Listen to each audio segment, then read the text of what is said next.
c'est Estelle. Écoutez, aujourd'hui, je pense que vous avez compris le but de la vidéo. Je filme à la suite de la vidéo que normalement vous avez déjà vue sur le tuto casser les rivières plus remplacer le film opaque par un papier transparent. Et du coup, je prépare la toile pour la commencer. Donc, j'ai commencé avant de vous filmer puisque voilà, je voulais faire le tri parce que tous les DMC étaient mélangés, donc j'ai préféré prendre le temps de mettre dans l'ordre mes DMC, de préparer mes petits pots. Comme ça, ce sera beaucoup plus simple. Je vais faire quelques petits pots avec vous et puis ensuite je vous mettrai en rapide et on se reprendra pour démarrer la toile ensemble. J'espère que ce programme vous convient. Donc écoutez, installez-vous, prenez un petit café et puis on est parti. Voilà, moi j'aime bien, il est là. D'ailleurs, je vais en prendre un petit peu pour me donner de l'énergie.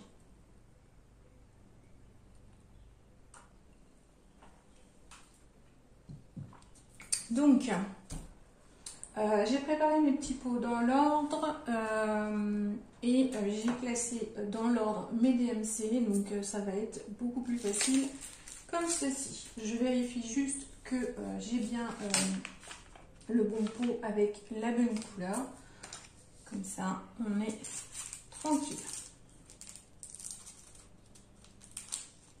Donc mes deux valisettes sont déjà prises. J'en ai une qui est prise par ma toile chien et chat et l'autre est prise par la toile UACAN en rond que je ne peux pas vous montrer. Donc oui, parce que je n'ai toujours pas fini. Je n'ai pas le temps de travailler dessus en ce moment, donc du coup elle monopolise une valisette. Du coup je me dis qu'il va me falloir certainement une troisième que je n'utiliserai que pour les projets de collaboration. Parce que là cette petite boîte, elle n'est pas suffisante en fait, elle est trop petite. Donc c'est bien pour les tout petits projets.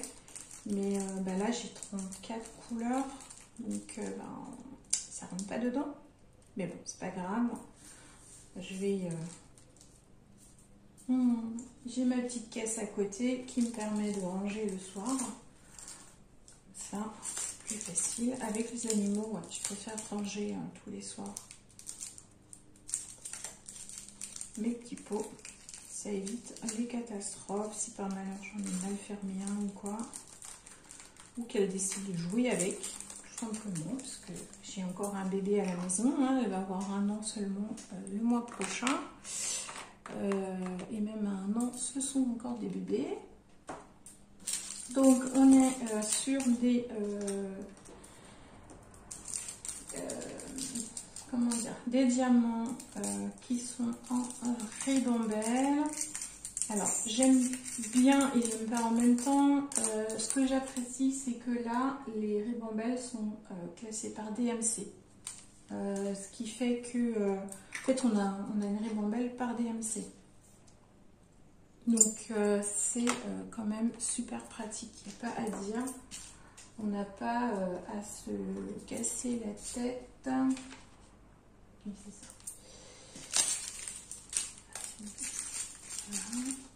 Voilà. On n'a pas à se casser la tête à savoir si c'est la bonne couleur ou pas.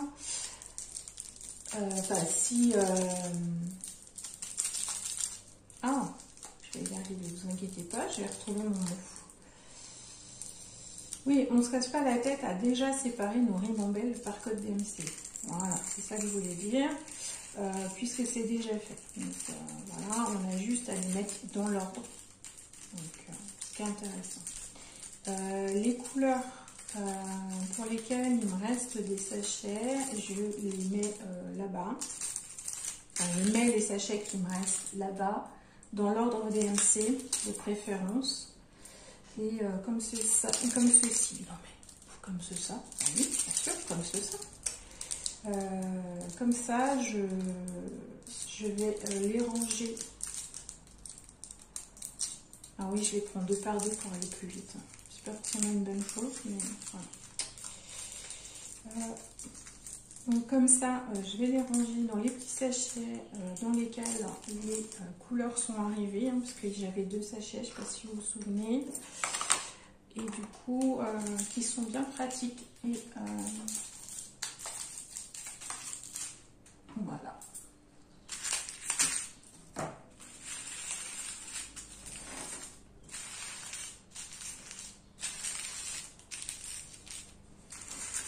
Donc ça m'a permis aussi de prendre un petit peu les couleurs et de voir un petit peu ce qui est donné.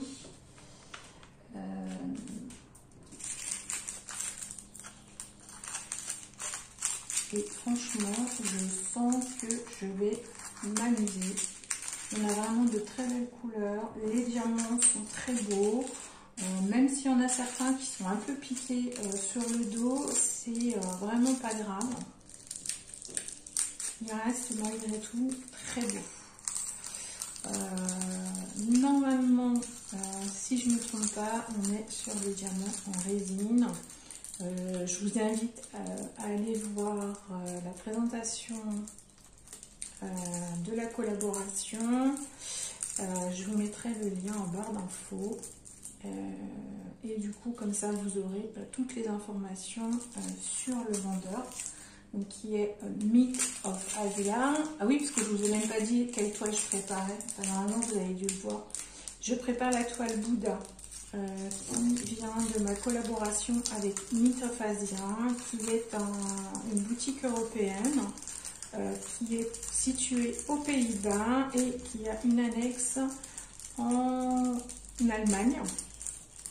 Et si je ne me trompe pas, j'ai des diamants footers, voilà. Bon, je le retrouverai plus tard. Non mais il est là.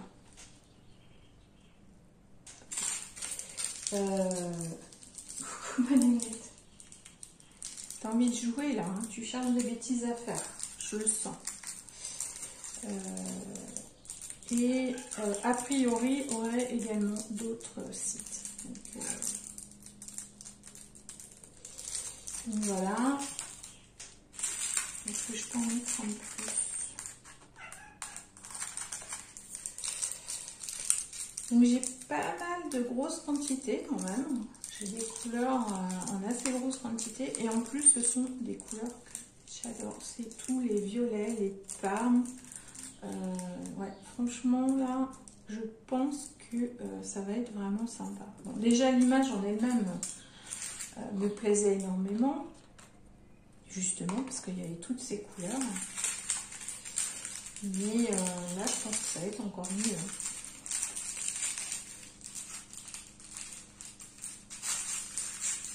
Du coup, je crois que vous voyez ma tête.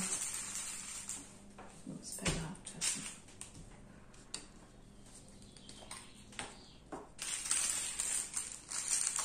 Donc là, je vais vous mettre en accéléré pour simplifier les choses pour vous. Et on se retrouve tout de suite après, quand j'ai fini de faire mes 34 petits pots. A tout de suite!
La toile est prête. J'espère que ce petit ton en accéléré pour voilà, que ce soit plus agréable aussi pour vous en termes de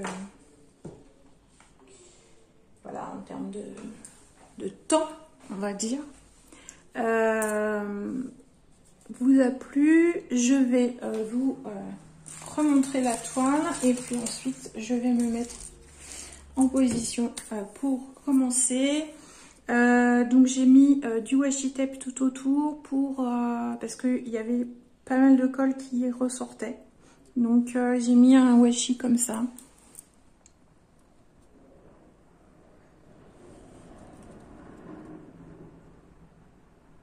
Alors, tu veux bien ou tu veux pas? Voilà. Donc tout simple. Voilà. Écoutez, je vais me mettre en place, je vous zoome et on va commencer à diamanter en papotant un peu. Alors, hop.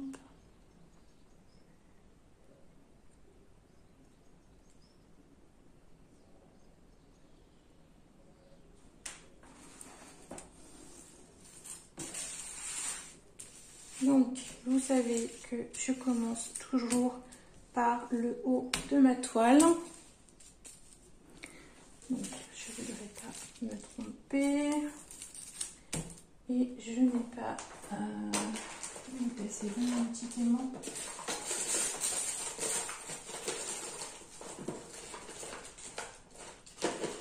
Alors, qu'est-ce que j'en ai fait? Ici, il est là.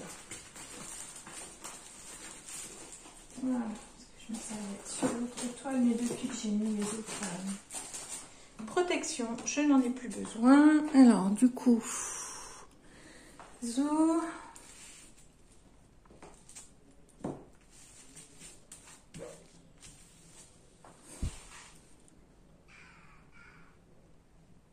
Ok, bon, écoutez, on n'est pas trop mal.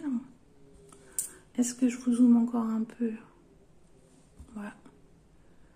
Je pense que c'est quand même ça qui est le plus intéressant pour vous. Voilà. Alors, avant de commencer, je vais vous présenter un stylet que j'ai eu, que j'ai acheté, hein, bien sûr, que j'ai eu sur la boutique. Alors, il n'a pas de boutique Etsy, mais il vend directement sur Facebook.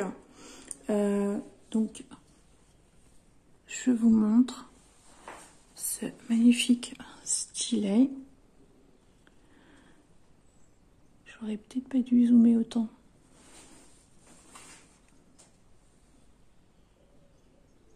Bon, j'ai trop zoomé. Alors, est-ce que ici,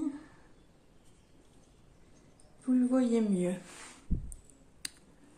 Là, voilà.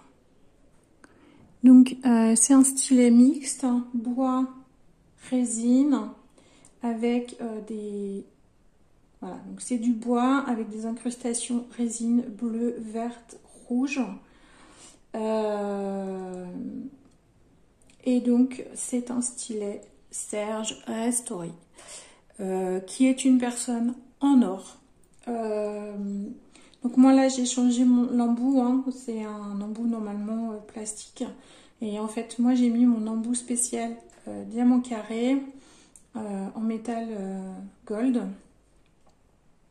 Voilà, en rose gold, pardon. Et donc Serge Restori vend directement via son groupe Facebook. Et il s'avère que nous sommes voisins puisque Serge Restori est en Bretagne, enfin plus exactement dans le Morbihan. Et ils vont partout dans le monde. C'est quelque chose, voilà, il fait des choses mais d'une beauté. En plus, il vient de mettre en place des nouveautés assez impressionnantes puisque il met des incrustations liquide dans certains stylets en résine. Donc en fait, vous avez à l'intérieur du stylet de l'eau qui bouge avec des paillettes dedans. Mais c'est juste magnifique. Il fait également des stylets en résine transparente avec des incrustations de plumes, de fleurs, de feuilles, de fruits. Enfin, je peux même pas vous... Enfin, tellement c'est magnifique. Chaque pièce est unique. Et la particularité de Serge, c'est qu'ils vendent aussi bien les stylos tournés. Alors, ils ne vendent pas que du stylet. Ils vendent également des stylos, des pinces, des bouteilles de parfum. Qu'est-ce qu'ils vendent d'autre? Des couteaux, des... Oh, je sais plus, ils vendent tellement de trucs. Tout ce qui peut être fait, en fait, faudrait que je lui demande, tiens, s'il pourrait pas me faire un étui à aiguille pour mon point de croix avec un système d'aimant. Faudrait que je voie si je lui trouve le support tout seul et s'il pourrait pas me tourner ça. Ça pourrait être sympa comme tout, d'avoir quelque chose un peu dans cet esprit-là. C'est quelqu'un... alors, il a un site, enfin, il n'a pas un site, il a un groupe Facebook sur lequel il vend les blanks. Les blanks, en fait, ce sont les rectangles dans lesquels il tourne les stylos. Donc, en fait, il vous prévient sur ce groupe-là que tel jour à telle heure, il va y avoir une vente de blanks. On a régulièrement des images de quand il... parce que c'est lui qui fait lui-même ses blanks. Il ne les achète pas. Et donc en fait, il nous montre tout le processus de résinage, d'incrustation de bois, de fruits. En fait, on voit les rectangles comme... Enfin, ouais, il construit des grands rectangles comme ça. Il a des moules dans lesquels il prépare les résines avec les incrustations. Et en fait, il découpe directement, une fois que c'est sec, il découpe directement ses blanks dedans. Et vous avez la possibilité d'acheter les blanks non tournés. Et en fait, il les met en vente. Vous mettez le numéro du blank ou des blanks qui vous intéressent. Il vous en attribue un ou pas, ça dépend. En fait, c'est le premier arrivé, premier servi. Et ensuite, donc, il vous contacte par Messenger. Il vous demande si vous voulez le blank ou si vous le voulez tourner. En fonction du blank, il vous dit le prix. Et ensuite, vous personnalisez votre stylet. Donc moi, par exemple, celui-ci, au départ, je lui avais demandé un gros. Et il m'a demandé pourquoi. Et je lui ai dit voilà, que j'avais des difficultés en termes de manipulation et qu'il me fallait un gros pour que je sois plus confortable au niveau de mes doigts. Et je suis désolée, j'ai mes ongles qui ne sont pas faits, ils ne sont pas beaux du tout. Et du coup, il m'a dit, écoute, si je peux te conseiller, je te conseille de partir sur un moyen. Parce qu'on m'a déjà dit que mes stylets étaient très ergonomiques et très confortables au niveau des moyens. Et il me dit, écoute, je te conseille plutôt de prendre le moyen. Il me dit, à mon avis, ce sera suffisant au vu de ce que tu me dis. Ok. Donc j'ai dit, écoute, je te fais confiance. Et il me dit, voilà, il n'y a rien de particulier que tu veux. Je dis, non, tu fais ce que tu veux. Je dis, je veux juste quelque chose d'ergonomique et de confortable. Ok. Et donc, j'ai eu la magnifique surprise d'avoir 4-5 jours plus tard la vidéo, puisque tous les stylets sont montrés en vidéo. C'est juste un service d'une qualité extraordinaire, puisque vous partez d'un bloc, qui vous plaît, mais en fait vous voyez le bloc mais vous vous rendez pas compte de ce que vous pouvez avoir après. Et une fois qu'il l'a tourné, spécialement pour vous avec les indications que vous lui avez données, il vous montre une vidéo du résultat et il vous demande si ça vous va. Et si ça vous convient pas, je pense qu'il vous le refait en fait, tout simplement. Et il va mettre celui qui vous convient pas en vente. Et en fait, il y a l'autre groupe Facebook qui permet justement de montrer les stylets finis et éventuellement de vendre ceux qui n'ont pas été vendus. Voilà. Donc moi j'ai eu de la chance parce que dès la première vente, il m'a contacté en Messenger pour me dire écoute, il me reste ce blank là. Est-ce que ça te plaît ou pas? Je dis oui, il me plaît beaucoup, il n'y a pas de souci, je l'avais sélectionné, donc il n'y a pas de souci, il me plaît. Mais il me dit, écoute, ok, pas de souci, il me dit, tel prix, ça te convient? Oui, ok. Et voilà. Donc, quelqu'un vraiment, en termes de service, qui est extraordinaire.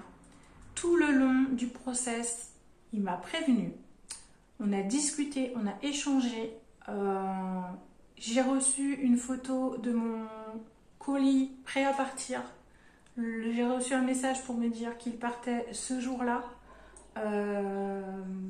Franchement, vraiment une personne en or. Donc je vous conseille fortement, il n'est pas plus cher que les autres tourneurs que vous pouvez trouver sur Etsy. C'est quelqu'un qui a un cœur en or. Vraiment. Je pense que c'est une très belle personne. Donc au-delà de son art, parce que voilà, il est comme les autres tourneurs, c'est de l'art qu'ils font. Au-delà de son art, c'est une très belle personne. Et quitte à faire, autant travailler avec les tourneurs français. Voilà. Donc voilà, c'était mon petit coup de cœur du jour. J'avais envie de partager ça avec vous aujourd'hui parce que vous allez me voir travailler souvent avec. Puisque du coup, je lui ai mis l'embout spécial carré. Donc mes toiles en carré seront travaillées avec puisque c'est juste une bonheur. Un vrai bonheur de travailler avec ce style. Il est d'un confort, il n'est pas lourd du tout. On pourrait s'attendre à quelque chose de lourd du fait qu'il soit gros et du fait qu'il soit en grande partie en bois. Et en fait, non, pas du tout. Le travail du blank en amont a été extrêmement bien fait. Les reflets qu'il y a dedans, c'est juste une beauté. Et voilà, j'avais juste envie de partager ça avec vous parce que du coup, vous risquez de me voir souvent travailler avec. Puisque j'ai eu un coup de cœur dessus. Donc forcément, je vais travailler avec. Donc on va commencer à faire cette petite partie. Donc je vais ouvrir. Donc pour ceux qui se demandent comment on installe un cover mender, vous avez deux parties d'aimant. On en glisse une partie sous la toile, l'autre va directement s'aimanter. Et en fait, vous pouvez bouger sans problème votre aimant comme ceci sur la toile. Voilà. Donc là, je vais ouvrir une partie de ma toile. Voilà. C'est juste vraiment pour dire je démarre avec vous et puis ensuite je l'avancerai. Je reprendrai peut-être dessus sur un blabla, mais pour le moment, on va faire comme ça parce que j'ai plusieurs autres vidéos papotage à faire avec vous. Donc voilà. Alors là, on va prendre, c'est la couleur 7, c'est le 819. Et je m'en souviens parce que c'est une de mes couleurs préférées. J'adore ce rose pâle. Donc, je ne suis pas une experte pour reconnaître la résine de l'acrylique. Sur le site, il est indiqué que nous sommes sur des diamants en résine. Et de ce que je vois au niveau de ma barquette, je peux vous dire qu'on est bien sur de la résine. Regardez cette brillance et regardez comme les diamants sont collés. Ils sont hyper réguliers. Il n'y a vraiment rien à dire. On a des lignes absolument magnifiques. Vraiment, c'est de pure beauté. Voilà. Donc, rien que ça, ça présage vraiment un rendu derrière absolument splendide. Donc, je travaille avec un embout spécial carré que j'ai acheté sur AliExpress au tout début, dès que j'ai quasiment commencé à faire du diamond painting, puisque dès le départ, je me suis rendu compte que j'avais une préférence pour les diamants carrés. Voilà. Donc, je voulais vous prendre un petit peu en blabla pour voilà, parler un petit peu avec vous de tout, de rien. Vous avez vu plusieurs vidéos passées, plusieurs partenariats, collaborations entre guillemets. Enfin, ouais, j'aime pas trop le terme partenariat, puisque soit on a des produits gratuits, mais à part quelques vendeurs avec lesquels on est affilié, et du coup ça veut dire qu'il y a une rétribution derrière lorsque vous achetez chez eux. Donc quand vous utilisez les codes ou les liens vers ces boutiques là, on a une rétribution, mais sinon ben, c'est des réductions vraiment qui sont pour vous. Et derrière, nous, on a, enfin en tout cas, moi, je n'ai rien. Le but n'est pas là. Le but est vraiment d'être dans l'échange, dans la recherche de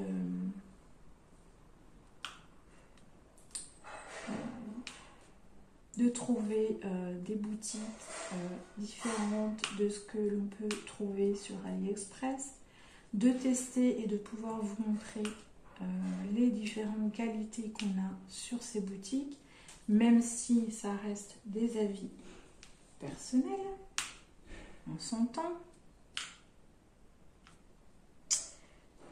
ça reste, enfin, vous voyez, c'est pour ça que je veux absolument prendre le temps de faire tout ce que j'ai, tout ce que je prends dans les collaborations. Je veux le faire avec vous en vidéo. Donc tous les produits seront présentés à un moment ou à un autre en vidéo. Enfin voilà, c'est vraiment ce que je me suis donné comme objectif pour que vous puissiez vous-même juger, parce que moi je vais vous faire un retour. Voilà, je vais vous dire tel vendeur c'est bien, c'est comme ça, c'est comme ça, c'est comme ça. Mais on s'entend bien que c'est un avis personnel. Rien ne dit que vous allez acheter chez ce vendeur et que votre avis sera le même que moi.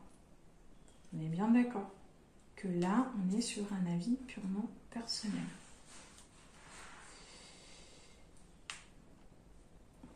Alors, j'arrive pas à vous faire une belle ligne droite. Après, il va se faire quand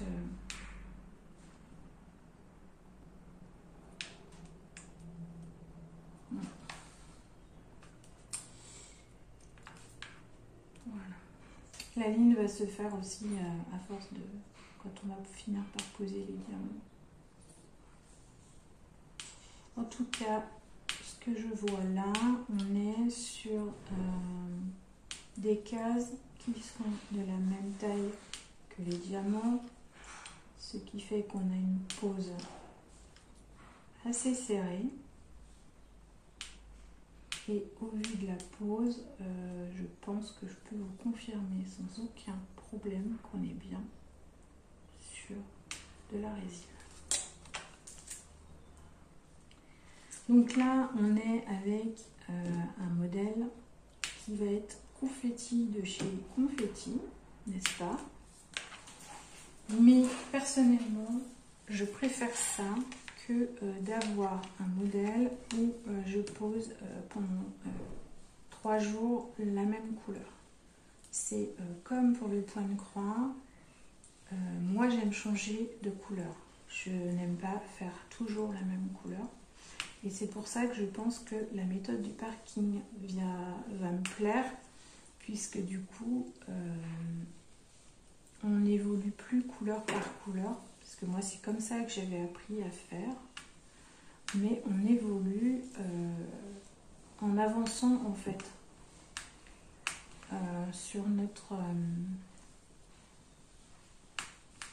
en respectant les carrés qui ont été dessinés pour avoir des repères. Donc oui, ces carrés-là sur le point de croix ont une utilité. Hein. Je vous en reparlerai quand on fera un petit blabla.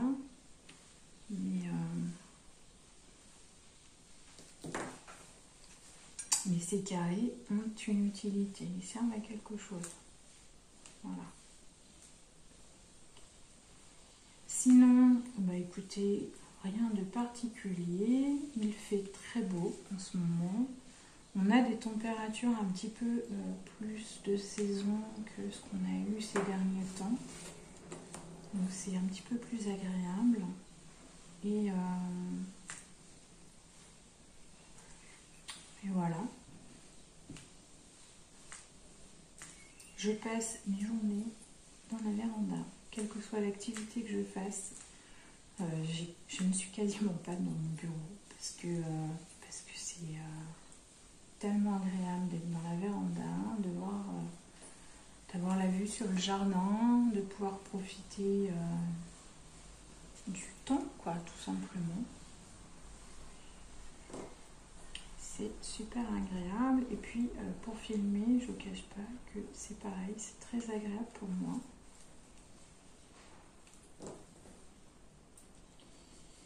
Donc pour ceux qui aiment poser à la pince, je pense que c'est une pose, en tout cas ce sont des diamants qui se prêtent bien à la pose à la pince. Je pense qu'ils se prennent très bien.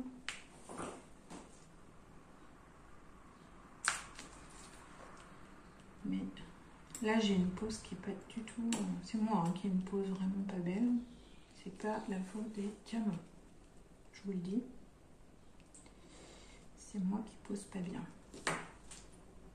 J'ai un peu de mal à viser ce matin. Donc vous risquez de voir plusieurs vidéos où je suis habillée pareil, puisque je profite d'un peu de calme au niveau de l'association pour filmer mes vidéos, quitte à ce qu'elles passent plus tard. Mais au moins, je sais que là, je vais arriver sur une période un petit peu plus compliquée au niveau de l'association avec laquelle je risque d'avoir plus de réunions. Et du coup, j'aurai pas forcément l'énergie de filmer.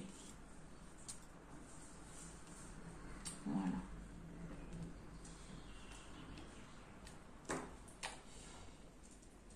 Donc en parlant de ça, je voulais faire un petit point par rapport à ça.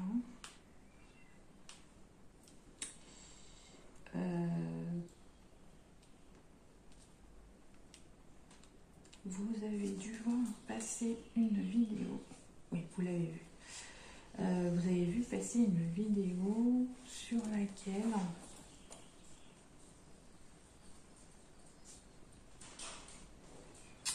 je vous ai présenté des produits, enfin un produit qui ne respectait pas les droits d'auteur.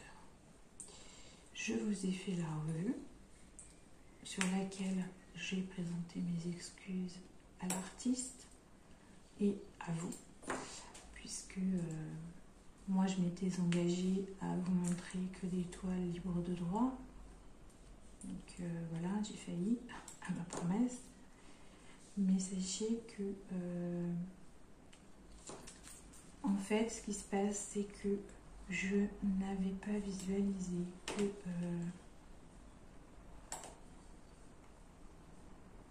en fait, dans le cadre du partenariat,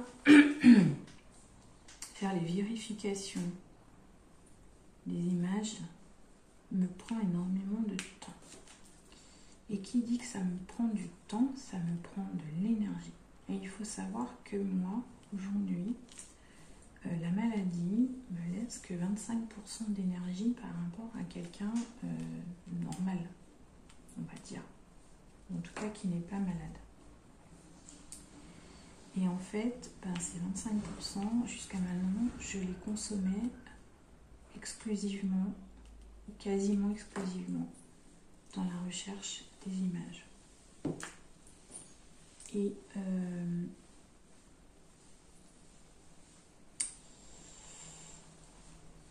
en fait, ce qui s'est passé, c'est que quand j'ai eu ces commentaires me disant que je ne respectais pas les droits d'auteur, que j'avais acheté une image volée, ça m'a fait un choc.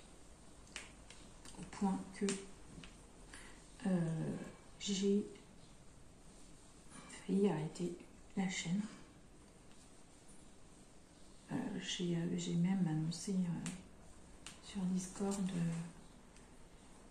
aux filles de Discord que j'arrêtais parce que d'une,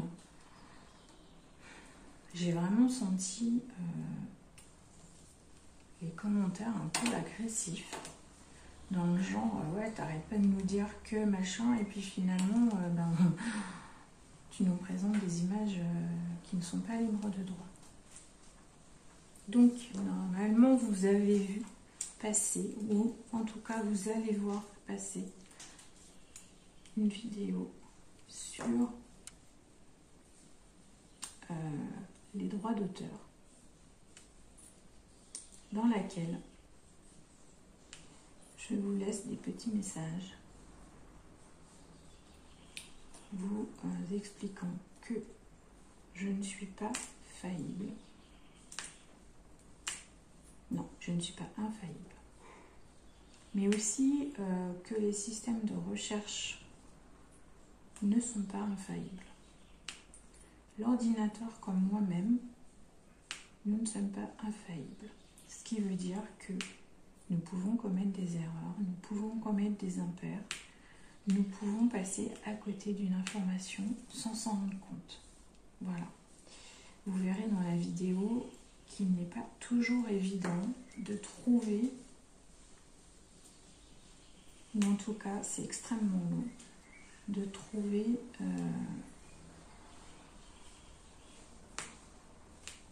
les auteurs.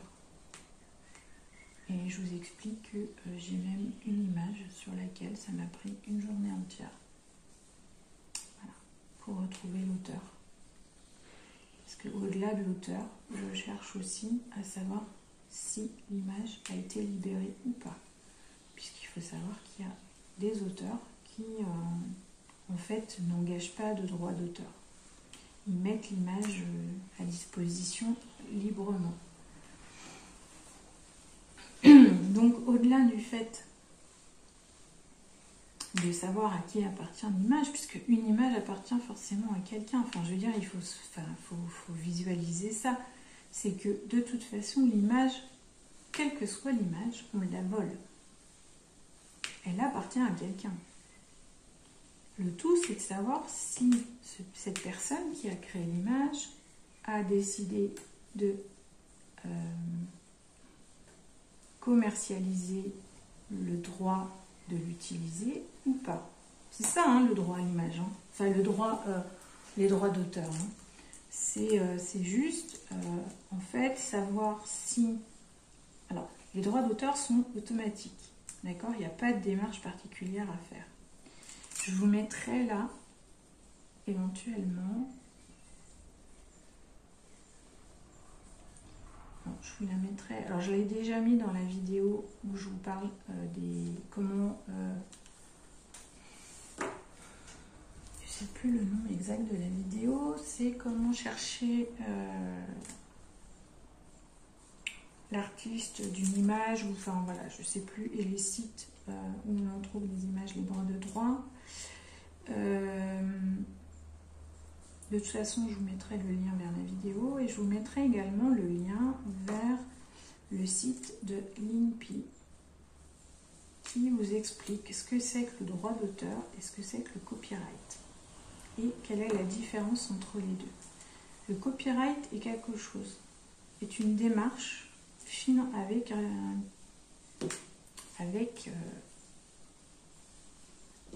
achat. Il s'achète ce petit copyright, il se paye en fait. Mais il protège, en fait, le droit d'auteur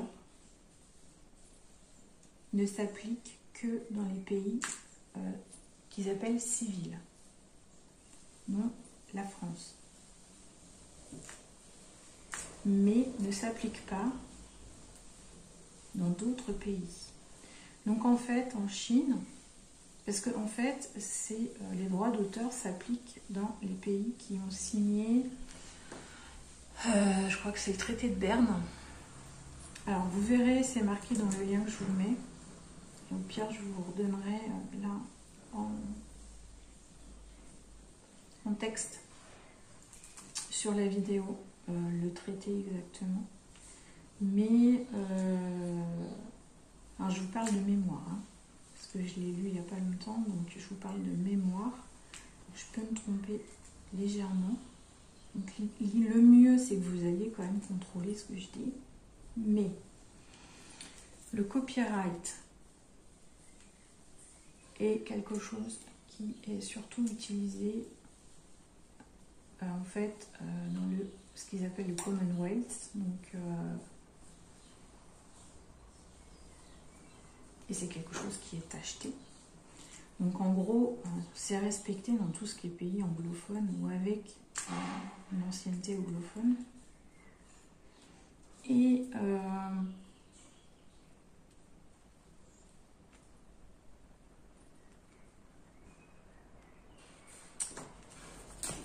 le mieux, c'est que je vous reprenne le texte.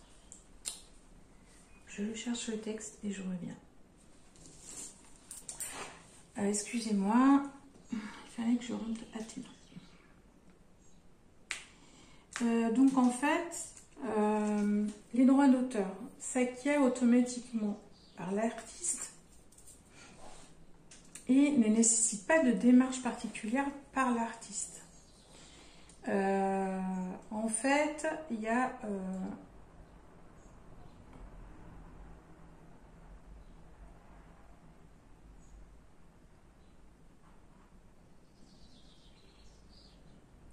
comment dire?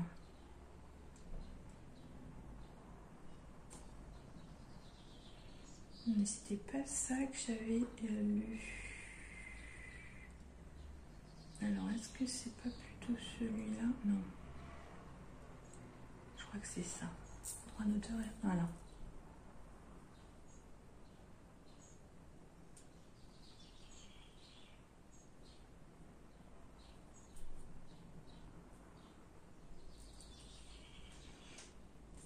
Pas celui-là non plus.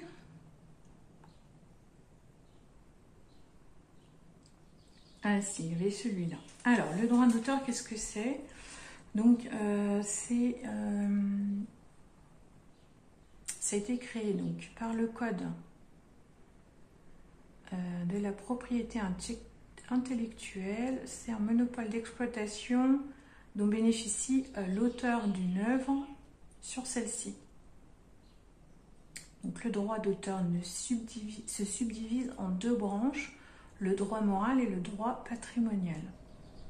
Donc le premier, imprescriptible et incessible, impose le respect du nom de l'œuvre et de la qualité du créateur. Le second concerne l'exploitation commerciale de l'œuvre et est limité dans le temps.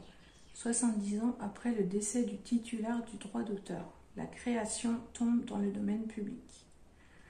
Toutes les œuvres ne relèvent pas du droit d'auteur et les marques, modèles et dessins et les brevets font l'objet d'une protection spécifique à condition d'être déposés auprès de l'INPI. Sont concernés par le droit d'auteur toute œuvre de l'esprit, peu importe sa finalité, utilitaire ou purement artistique, à condition qu'elle soit originale, c'est-à-dire nouvelle. Ainsi, les livres, les photographies, les sculptures, les partitions de musique, les sons MIDI ou encore les logiciels et les sites internet entrent dans le champ d'application du droit d'auteur. Ainsi, en France,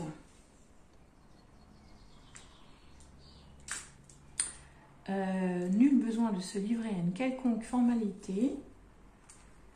Le droit d'auteur est attribué au créateur dès la naissance de son œuvre. Donc c'est automatique. Le droit d'auteur, il est automatiquement. Donc en fait, à partir du moment où vous avez une image, quelle que soit l'image, hein, que ce soit un dessin, que ce soit une photographie, que ce soit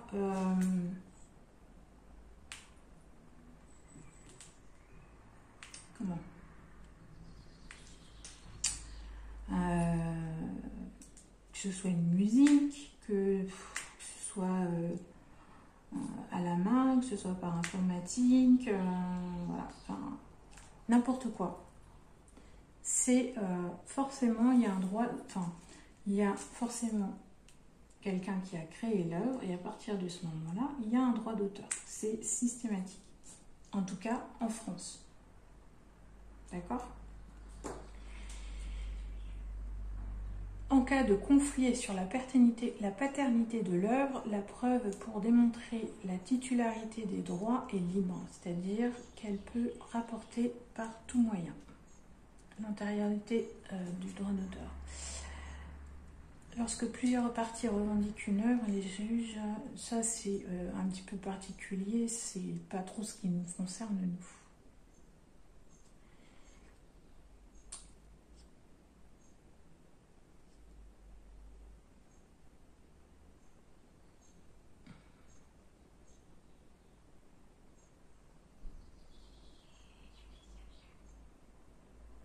Donc en fait, c'est très français en fait, hein, le droit d'auteur.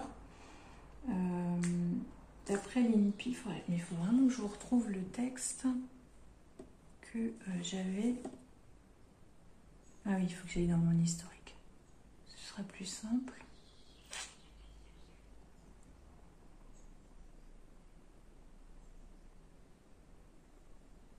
Ça c'est aujourd'hui. Donc ça, c'était pas ça.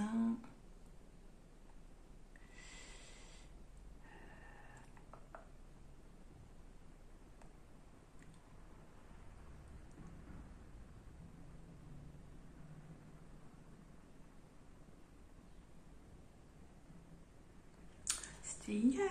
Non, c'était pas hier.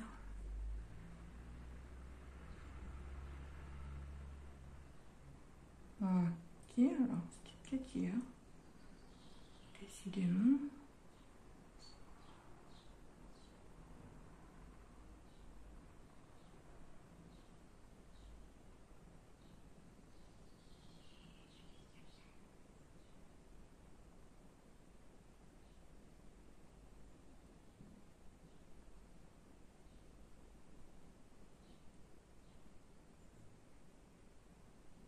Je crois que c'est celui-là. Alors, qu'est-ce qu'un copyright? Donc, le copyright, c'est avec le symbole. Et quelle différence entre copyright et droit d'auteur? Donc, bien que la Convention de Berne ait harmonisé la protection des œuvres littéraires et artistiques entre ses États membres, le droit d'auteur et le copyright peuvent être distingués. Le copyright, comme son nom l'indique,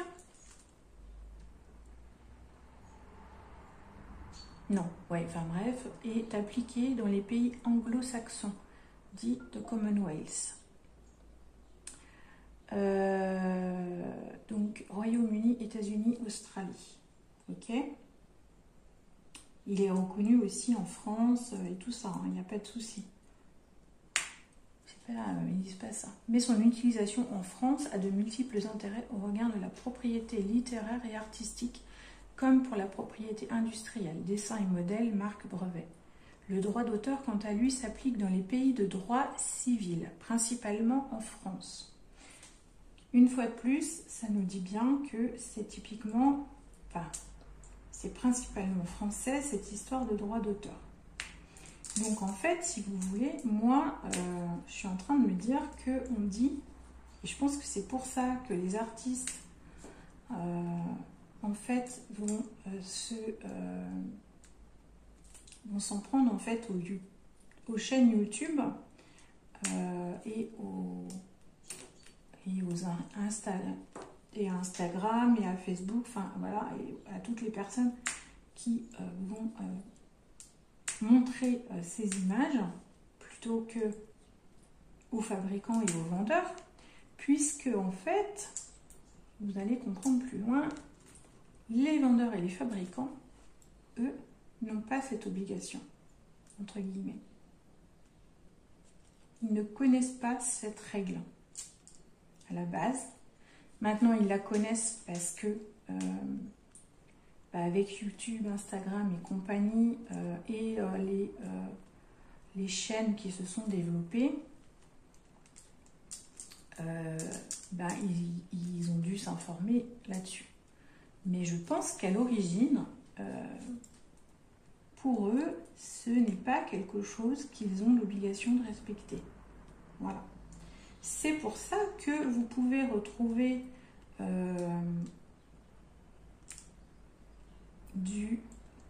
légalement, j'ai envie de dire, juridiquement, l'artiste ne peut pas se retourner contre eux, puisque,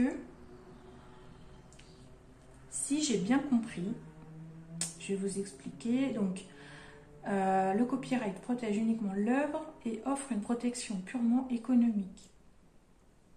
Le droit d'auteur, quant à lui, s'applique dans les pays de droit civil, principalement en France. Il relève du droit moral et protège donc l'œuvre en respectant l'esprit de l'auteur. Donc c'est-à-dire que ça respecte l'œuvre plus le nom de l'auteur.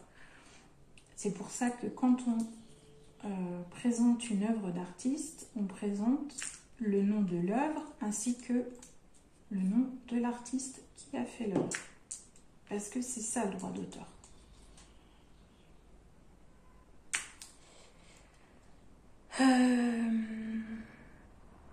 Il permet notamment de reconnaître la paternité de l'auteur sur une œuvre et empêche la libre adaptation de celle-ci sans accord préalable de l'auteur. La différence ne réside pas dans la protection que dans la philosophie de ces deux outils juridiques. Le copyright protège davantage l'investissement économique de l'auteur que son attachement à l'œuvre, c'est-à-dire son droit moral. Voilà pourquoi il est particulièrement important de déposer un copyright pour protéger vos œuvres dans leur globalité. Donc, si on lit clairement le truc, en gros, même si aujourd'hui, techniquement, c'est pas comme ça que ça se passe, mais en gros, juridiquement,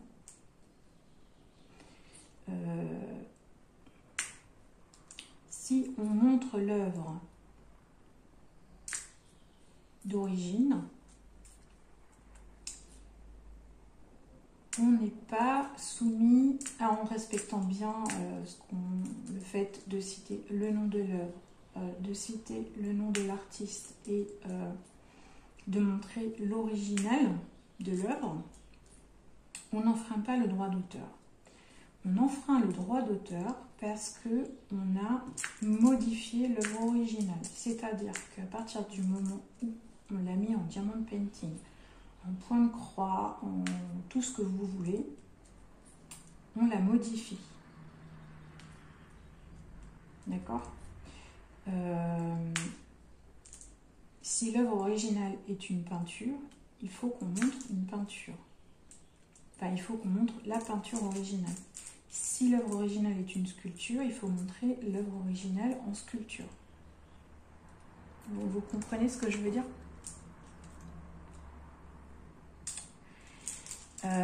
Valeur juridique, donc du copyright en France et dans le monde. Donc là, c'est spécifiquement au copyright et pas au droit d'auteur. Puisque le droit d'auteur, à partir du moment où on respecte, où on montre l'œuvre telle qu'elle est, il est respecté. Juridiquement, il a de valeur que si on ne montre pas l'œuvre originale. Enfin voilà, vous avez compris.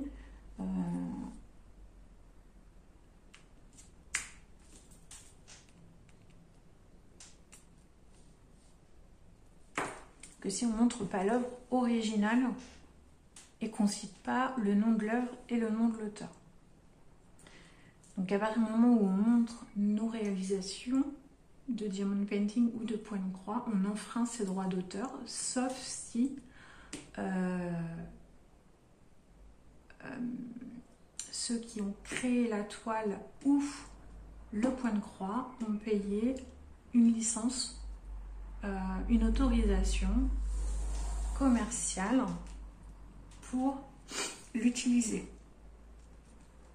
Donc en gros, l'artiste donne le droit moral d'utiliser, enfin libère moralement, autorise à la création d'une œuvre secondaire pour l'utilisation spécifique par une personne, enfin en tout cas, ou par une entreprise, par un fabricant, et sur une fabrication particulière, donc sur du diamond painting ou sur du point de croix par un fabricant particulier. D'accord, vous comprenez? Si un autre fabricant qui fait la même chose mais qui n'a pas contacté l'auteur, je parle en France, hein. Donc au niveau international,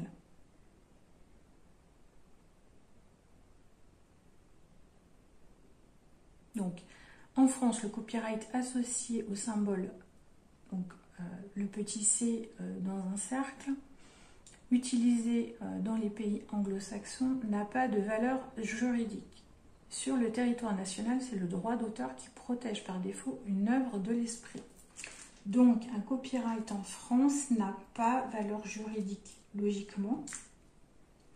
Mais moi, j'ai déjà entendu qu'il y avait eu des procès autour d'un copyright. Donc, ouais. Au niveau international, la Convention de Berne, créée en 1986, assure la protection des œuvres dans 180 pays. De cette manière, le droit d'auteur qui protège une œuvre en France est valable dans chacun des pays signataires de cette convention. Donc c'est là, si vous voulez, que c'est important, c'est cette information en fait qui est important de connaître pour tout le monde, tous ceux qui exposent l'œuvre publiquement, voilà, ou qui créent l'œuvre, à partir du moment où ils sont dans l'un des 180 pays. S'ils ne sont pas dedans, ils n'ont pas d'obligation de respecter. En tout cas, juridiquement, ça n'aura pas d'impact. Si cela simplifie significativement les démarches liées à la protection des œuvres littéraires ou artistiques hors de France, l'application de la Convention de Berne possède ses propres limites. D'une part, il est parfois difficile de prouver la paternité sur une œuvre en invoquant le seul droit d'auteur. En effet, puisque le droit d'auteur s'applique par défaut et qu'aucune formalité n'est nécessaire. La date de création d'une œuvre s'avère parfois difficile à prouver. C'est pour ça qu'aujourd'hui, beaucoup d'artistes marquent la date à laquelle ils ont créé l'œuvre. Alors, pas la date exacte, hein, mais souvent vous voyez l'année. moi je suis beaucoup d'artistes et en fait ils mettent l'année de création sous leurs œuvres, dans les posts en fait de leurs œuvres.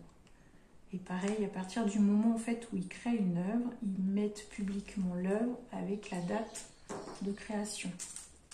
Comme ça en fait, ça concrétise le droit d'auteur.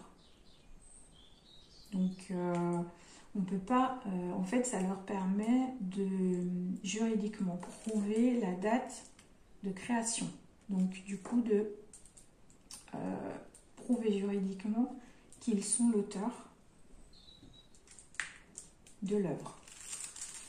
Je ne sais pas si je suis claire dans ce que je vous explique, mais je trouvais que c'était important parce que on vous parle tout le temps de droit d'auteur, de respect de droit d'auteur, et je pense qu'on n'a jamais pris le temps en fait d'expliquer ce que c'est clairement en fait. Donc on applique les choses sans savoir exactement ce que ça entend, enfin ce que ça sous-entend. D'autre part, le droit d'auteur s'applique uniquement pour les œuvres de l'esprit. Il ne protège pas les marques, les dessins ni les modèles. C'est là que l'ambiguïté va arriver.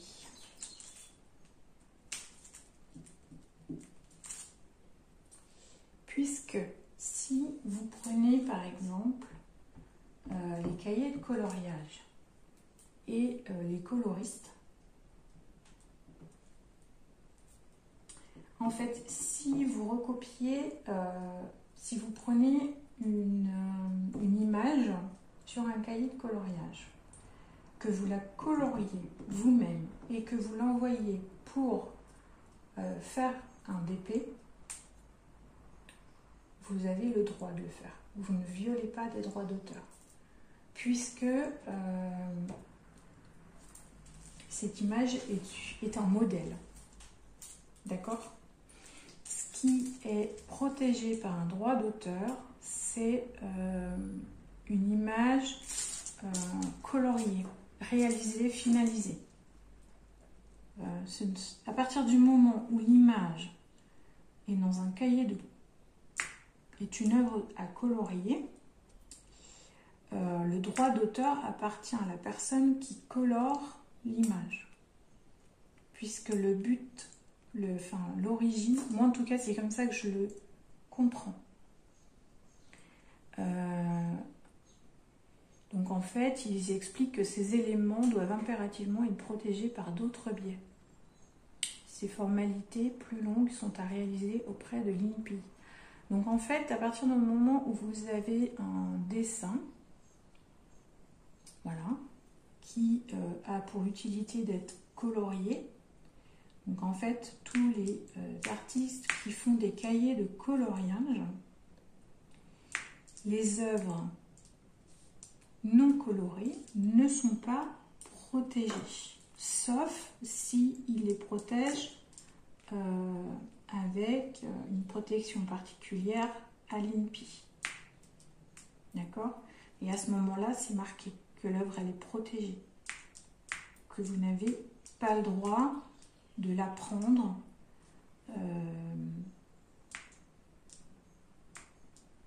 pour faire autre chose avec, donc pour la modifier.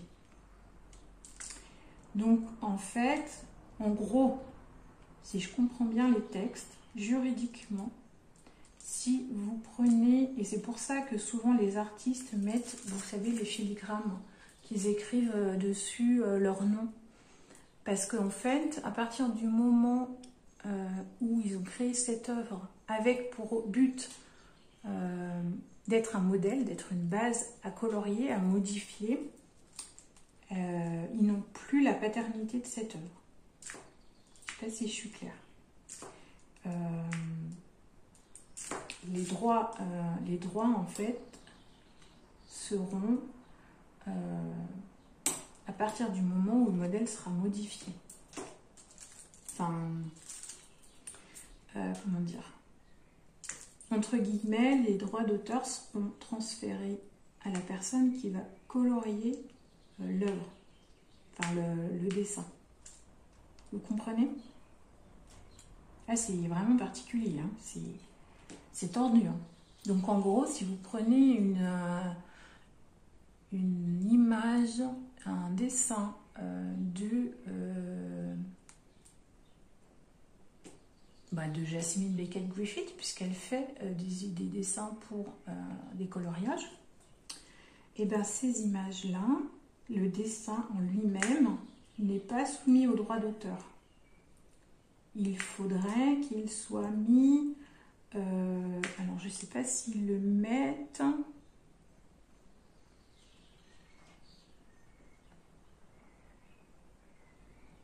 Donc, en fait, c'est là où il faut un copyright.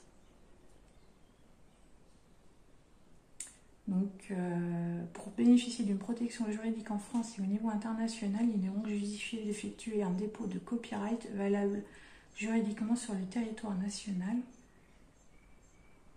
Grâce à cette solution, vous allez pouvoir enregistrer, sécuriser et prouver très facilement votre paternité sur vos créations, quelle que soit leur nature. Logo, marque, dessin, modèle, algorithme, idée ou concept. Donc, à part les dessins, donc par exemple, Christine Caron a un copyright sur ses images. Donc, à partir de là, sur ses dessins, à partir de là, vous ne pouvez pas, à partir du moment où vous avez le petit C qui apparaît sur une image, sur un dessin, vous n'avez pas le droit de prendre ce dessin. D'accord? Par contre, s'il n'y a pas le copyright, vous avez le droit de prendre le dessin pour le colorier. Et à partir du moment où vous l'avez colorié, le droit d'auteur vous revient, puisque c'est une œuvre artistique.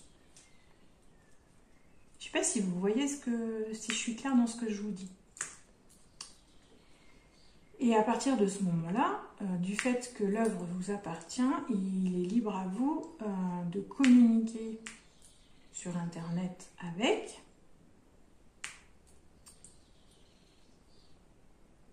Et par contre, si vous n'avez pas revendiqué, entre guillemets, votre œuvre, et c'est pour ça que même les coloristes aujourd'hui mettent le nom sur leurs œuvres avec la date, puisque du coup, ils reconnaissent la paternité de l'œuvre. Vous comprenez? Puisqu'aujourd'hui, en DP, vous pouvez, il y a déjà des dessins. J'ai déjà vu des images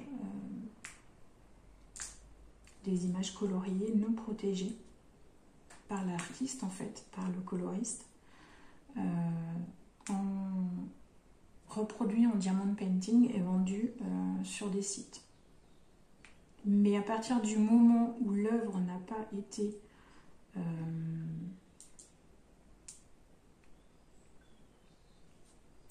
reconnue officiellement par l'auteur avec une signature et une date, il peut pas prouver la paternité en fait. Voilà. Donc à partir de là, juridiquement, il ne peut pas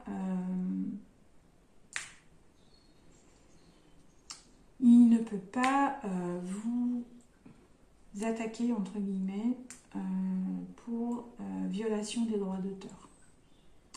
Donc c'est très très très compliqué finalement cette histoire de droits d'auteur. C'est-à-dire que si par exemple j'ai un doute concernant l'artiste Apple, ou Apple, je crois que c'est Apple qu'il faut prononcer, qui est une artiste chinoise ou japonaise je crois, qui fait des cahiers de coloriage, mais qui, en fait, dans ces cahiers de coloriage, vous avez l'œuvre vierge, d'accord, et vous avez l'œuvre coloriée par la créatrice, par l'illustratrice. Et en fait, ces images-là, je crois qu'elles ne sont pas protégées. Donc, à part si il y a une publication avec l'image coloriée, marquée publiquement avec une date. Voilà. Et le nom de l'artiste sur l'image, sur l'illustration. Vous n'avez pas le droit de la prendre puisque l'œuvre est comment dire, est soumise au respect du droit d'auteur puisque l'auteur c'est le coloriste. En revanche, s'il n'y a pas de publication de l'artiste avec, vous voyez par exemple Christine Caron. Christine Caron le fait très bien. Elle a très bien compris le concept de droit d'auteur. Et pour le coup, c'est vraiment quelqu'un sur lequel on peut se baser en termes de respect des droits d'auteur. Donc, Christine Caron protège toutes ses illustrations par copyright. Donc, vous n'avez pas le droit d'utiliser ces illustrations vierges. Sauf si vous les avez achetées par le biais d'un cahier. Et à partir de là, le copyright, enfin, vous n'avez plus le copyright qui apparaît en fait sur les cahiers de Christine Caron. Et à ce moment-là, il y a le transfert de droit d'auteur qui se fait à partir du moment où vous avez colorié l'image. D'accord ?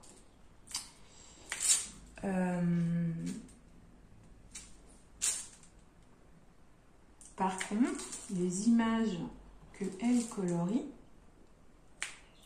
sont protégées du droit d'auteur puisque elle les marque, en fait, elle les publie sur des comptes, sur ses comptes personnels. Elle les publie avec une date et une signature sur l'œuvre. Donc à partir de là, vous ne pouvez pas remettre en question, vous ne pouvez pas revendiquer le droit d'utiliser cette œuvre. Voilà. Donc je ne sais pas si je suis claire dans ce que je vous explique. En tout cas, moi, d'avoir vu ces informations, d'avoir lu ces informations, ça m'a fait comprendre beaucoup de choses. J'ai juste une chose que je n'ai pas encore vérifiée, c'est la liste des signataires du traité de Berne. Alors, est-ce que, par exemple, là, si je marque traité de Berne,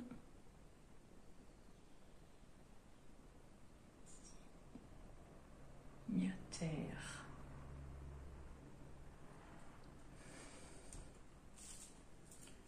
parce que du coup, il y a 180 pays qui ont signé.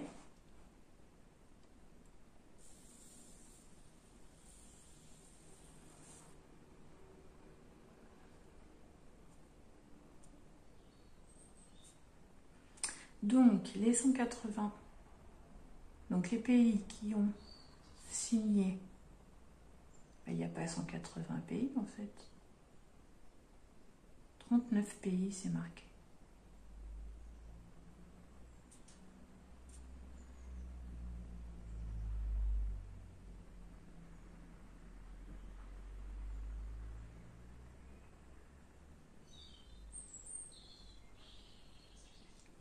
Donc il y a l'Afrique du Sud, l'Allemagne, l'Autriche, la Belgique, la Bulgarie, le Cameroun, le Congo, Kinshasa, Côte d'Ivoire, Danemark, Espagne, Finlande, France, Gabon, Grèce, Hongrie, Inde, Irlande, Islande, Israël, Italie, Japon, Liechtenstein, je ne sais pas comment on prononce, le Luxembourg, Madagascar, Maroc, Mexique, Monaco, Niger, Norvège, Philippines, Pologne, Portugal, Roumanie, Saint-Siège, Sénégal, Suède, Suisse, Tunisie, Yougoslavie.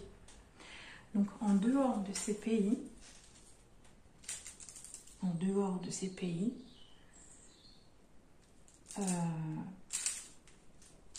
les autres pays n'ont pas d'obligation de respecter les droits d'auteur.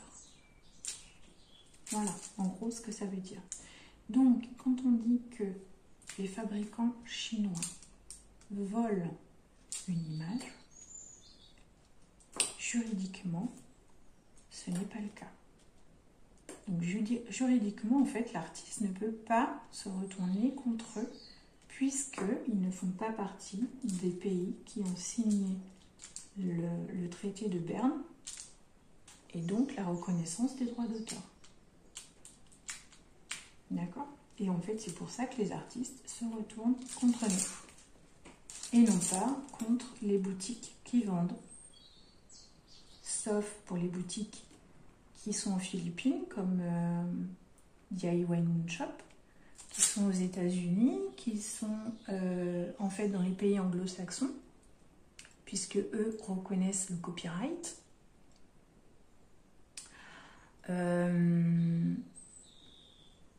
Donc en fait, vous avez les pays anglo-saxons qui reconnaissent le copyright, les pays civils comme la France qui reconnaissent le droit d'auteur, plus la liste des 39 pays qui ont signé le traité de Berne, qui sont dans l'obligation juridique de respecter ces droits d'auteur. Les autres pays n'ont pas cette obligation juridique. Donc à partir de là, en gros, les artistes ne peuvent pas se retourner contre les personnes qui utilisent leurs images en fait.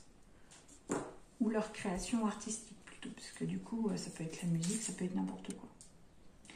Donc, ceci explique pourquoi les artistes se retournent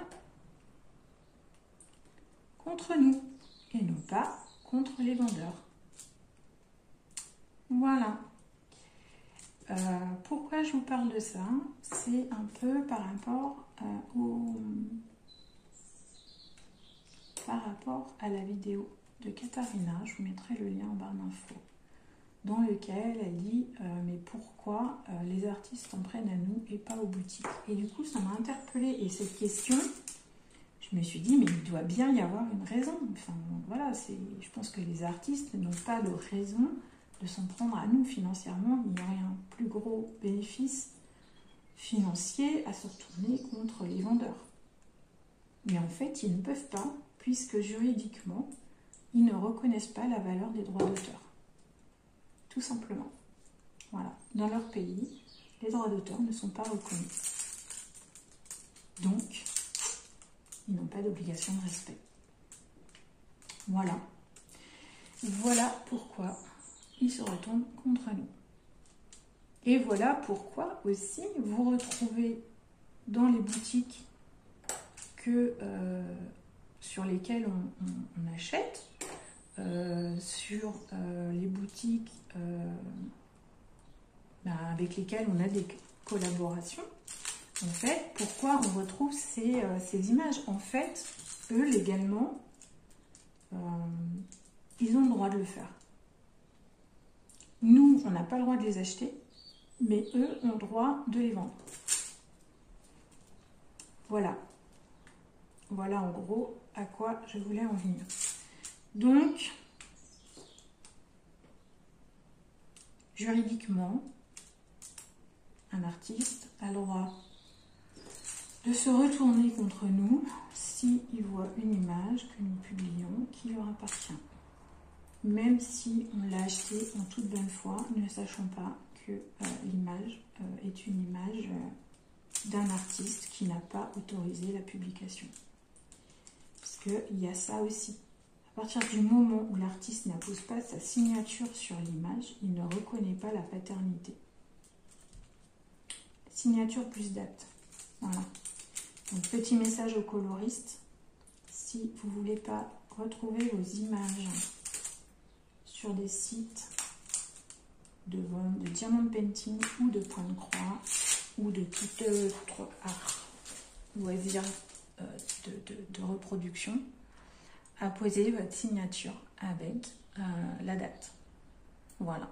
Je sais que ça ne limitera, ça va juste limiter en fait le fait que nous, en France, on saura qu'il ne faut pas l'acheter.